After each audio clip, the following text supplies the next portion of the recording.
হ্যাঁ সরি বলুন। যেটা খাচ্ছেন এটা খাওয়া কি খুব দরকার?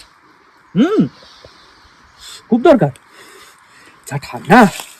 আপনি কি লোকাল এখানকার থাকেন? হ্যাঁ, কলকাতায় বাড়ি ছিল। ঠিক ধরেছি, কলকাতায় বাড়ি ছিল, এখানে এখন হোমস্টে নিয়ে থাকেন নিশ্চয়ই। আপনাদের তো অ্যাডজাস্ট হয়ে গেছে। আমরা তো কলকাতা থেকে এসেছি। যা ঠান্ডা না, শুধু বরফটাই নিয়ে এখানে। এটা না হলে না হচ্ছে না। কাঁপুনি তো দিচ্ছে হাড়ে একেবারে। এটা ছাড়াও ঠান্ডা থেকে বাঁচার আরো অনেক কিছু আছে, সেগুলো খান না। আমি খাই না, জানেন তো। আমি বহুদিন আগে ছেড়ে দিয়েছি। বললাম তো, বুড়ো দাদু খাই না এখন। আগে খেতাম, আগে এখন খেতাম। র খেয়ে নিলেই ঠান্ডাতে কিচ্ছু লাগতো না, কিন্তু এখন এইটাই একমাত্র রাস্তা। কোলেস্ট্রল বেড়ে গেছে তো। ছেড়ে দিন, ছেড়ে দেবো? শেষ রাস্তা হয়ে যাবে নাহলে এটাই। আপনি তো এখানেই থাকেন বলে নাকি? তো বলছি কি, দেখুন আমি কি পড়বো, আমি কি খাবো, আমি কোথায় যাব, আমি না এগুলো নিয়ে না কারোর ওপিনিয়ন খুব একটা পছন্দ করি না, ডাক্তার বাদে। তো আপনাকে দেখে ডাক্তার মনে হচ্ছে না, তো আমাকে এনজয় করতে দিন। ঠান্ডা জঙ্গল। এরকম ভাবে আমি ঠিক সেরকম সেদিন বলেছিলাম, কিন্তু আজ কি বলেছিলেন, কাকে বলেছিলেন? কি বলেছিলেন, কাকে বলেছিলেন? আপনার মতো আমি এখানে দাঁড়িয়েছিলাম, হুম। আর আমাকে একজন বলেছিল, কি? তাকে আমি এই কথা বলেই বলেছিলাম।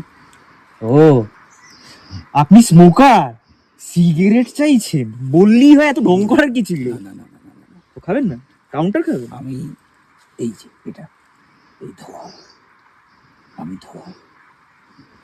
আপনি হ্যাঁ।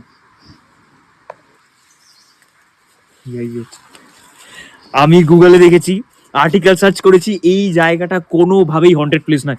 আপনারা কি এটা হরার ট্যুরিজমের জন্য ব্যবহার করতে চাইছেন? হ্যাঁ, তাই না? হ্যাঁ, আমি ঠিক ধরেছি। এই ট্রিকটা কিন্তু সত্যি ভালো, জানেন তো। লোকজন কিন্তু ভয় পেয়ে যাবে আপনি যদি এইভাবে আসেন দুমদারাক্কা। এরকম উড়ে উড়ে কোথা থেকে চলে এলেন, এসে বলছেন সিগারেট খাবেন না। আমার সাথে এরকম হয়েছিল কয়েক বছর আগে, আমি এখানে এসেছিলাম। খুব ভালো, কিন্তু গুড টেকনিক আপনাদের, ভেরি গুড। আমি একটু সত্যি কথা বলছি, এই জ্বলন্ত সিগারেটটা যদি এখানে পড়ে, এর আগুনে এই জঙ্গলটা কিন্তু ছারখার হয়ে যেতে পারে। কিন্তু এই জ্বলন্ত সিগারেটের জন্য আপনার রক্তচাপ বৃদ্ধি পেতে পারে। হাই অল্টিটিউডে দাঁড়িয়ে আপনি সিগারেট খাচ্ছেন, রক্তচাপ বৃদ্ধি পেয়ে শ্বাস নিতে কষ্ট হতে পারে, আর তারপর আপনার হার্ট অ্যাটাক পর্যন্ত হতে পারে। আপনার ডেড বডিটা এখানে পড়ে থাকবে, আপনার বাড়ির লোকের সাথে আপনি মৃত্যুবরণ করেছেন। ঠিক 3 বছর আগে আমার যেটা হয়েছে। 3 বছর আগে?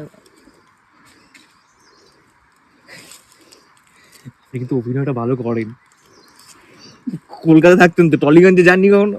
পাঠ করতে পারতেন। আপনি খুব ভালো করেন, আপনি এটা চালিয়ে যান। কিন্তু কিন্তু আমি সিগারেটটা খাবো, কারণ এটা না খেলে না, এই যেটা বোন চিলিং এফেক্ট হচ্ছে, সেখান থেকে আমি নিষ্কৃতি পাবো না। আমার খেতেই হবে।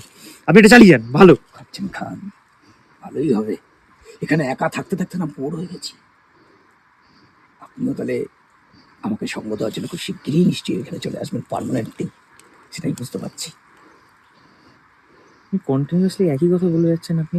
কারণ আজ থেকে 3 বছর আগে ঠিক এই জায়গায় দাঁড়িয়ে এইভাবেই আমি সিগারেট খাচ্ছিলাম, আর তারপর উচ্চ রক্তচাপ বৃদ্ধি, শ্বাস নিতে কষ্ট হচ্ছিল, বুকের দিকটা যন্ত্রণায় ছটফট করছিলাম এখানে দাঁড়িয়ে, আর কেউ ছিল না বাঁচানোর জন্য।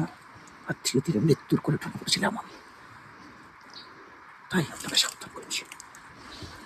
অনিকেত, হ্যাঁ অনিকেত। হ্যাঁ হ্যাঁ। কি গো, আমি তোকে ওইদিকে খুঁজছি, তুমি এই রাস্তাটা এসে বলবে না? কি করছো না লাইব্রেরি? আমি এই এক ভয়ে কি কি এই কি হলো? কি আছে? এই জঙ্গলে কে থাকবে? কি হচ্ছে তোমার? হ্যাঁ? আমার না শরীরটা খুব ভালো লাগছে না। সে কি কথা? কি হচ্ছে বলো? সেরকম কিছু না, চলো না এখান থেকে। আর আমার মাথাটা একটু কেমন